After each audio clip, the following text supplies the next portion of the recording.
Hello everyone. Today we will talk about वाक्य प्रकार.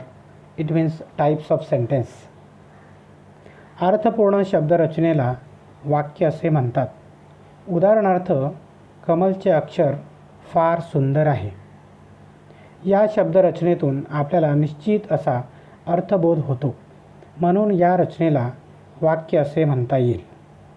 When we arrange the words in a particular sequence and that gives us particular meaning, that is called a sentence.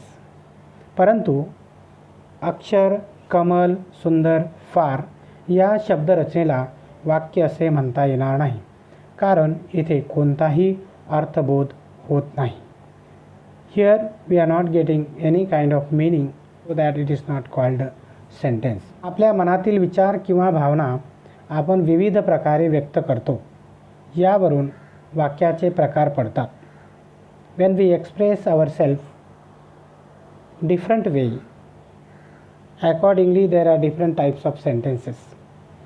In that, number 1 is विधानार्थी किंवा विधानार्थक वाक्य. It is called assertive sentence in English. विधानार्थी वाक्य म्हणजे साध्या स्वरूपात मनातील विचार व्यक्त केलेले असतात व शेवटी पूर्णविराम असतो.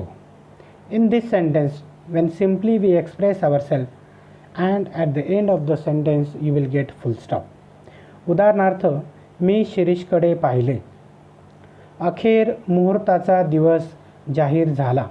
या प्रकारची वाक्य विधानार्थी वाक्य म्हणून ओळखली जातात. सेकंड टाइप इज प्रश्नार्थक किंवा प्रश्नार्थी वाक्य. Here it is called interrogative sentence. ज्या वाक्यात प्रश्न विचारलेला असतो त्या वाक्याला प्रश्नार्थी वाक्य असे म्हणतात. शेवटी प्रश्नचिन्ह असते. When we expect answer from next person, that time when we say the statement, it is called प्रश्नार्थक वाक्य, and at the end of the sentence question mark is there. उदाहरणार्थ, तुम्हाला ही थट्टा वाटते? कसं काय वाटलं एकंदरीत? या प्रकारची वाक्य प्रश्नार्थक वाक्य म्हणून ओळखली जातात. तिसरा प्रकार आहे उद्गारार्थी किंवा उद्गारवाचक वाक्य. Third one is called exclamatory sentence. मनातील तीव्र भावना किंवा इच्छा या वाक्यातून प्रकट होतात आणि वाक्याच्या शेवटी उद्गारार्थी चिन्ह असते.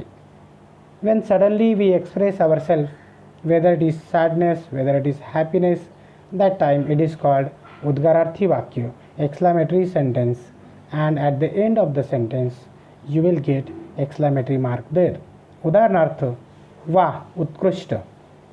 व्हेनिस म्हणजे अफाट जलदर्शन. या प्रकारची वाक्य उद्गारार्थी वाक्य म्हणून ओळखली जातात.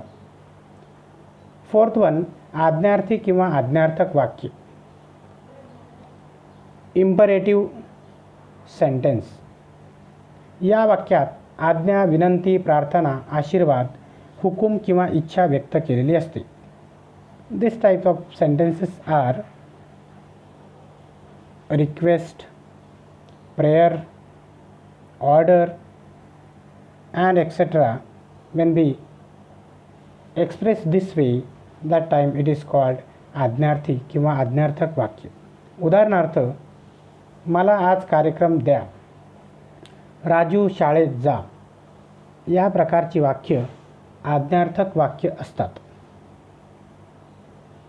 नेक्स्ट इज होकारार्थी वाक्य, which is called positive sentence. या वाक्यात होकार दर्शवलेला असतो.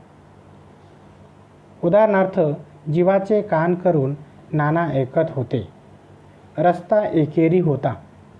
या प्रकारची वाक्य होकारार्थी वाक्य, पॉझिटिव्ह सेंटेन्सेस म्हणून ओळखली जातात. नेक्स्ट इज नकारार्थी वाक्य, which is called negative sentence. Here in this sentence, when we say no, that time it is called नकारार्थी वाक्य. या वाक्यात नकार दर्शवलेला असतो. उदाहरणार्थ, नानांना ऐकू येत नव्हते, ते काम तितके सोपे नव्हते. या प्रकारची वाक्य नकारार्थी वाक्य म्हणून ओळखली जातात.